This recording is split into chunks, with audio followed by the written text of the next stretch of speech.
"Don't do it," Melody said. "It's too dangerous." Howie nodded. "Especially in this snow. Those branches will be icy." Eddie held his head up high. "I have to," he said.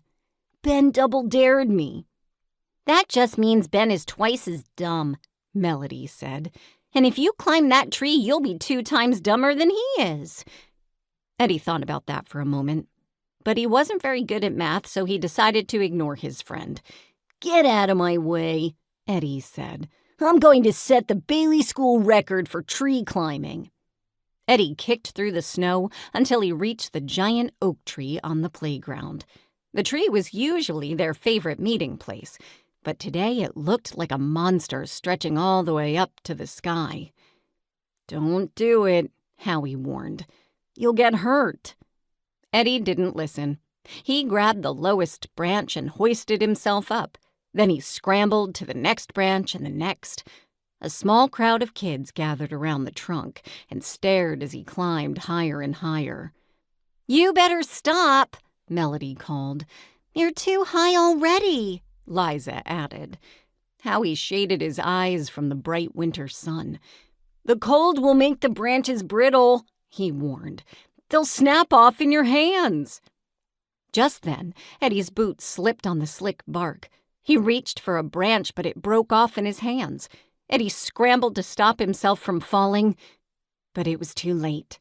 Liza screamed and Howie's face turned snow white as their best friend tumbled down from branch to branch. "Look," Melody gasped. "The branches aren't breaking." It was true. The frozen branches handed Eddie down from tree limb to tree limb. When there were no more branches, Liza closed her eyes. She didn't want to see her friend crash to the ground.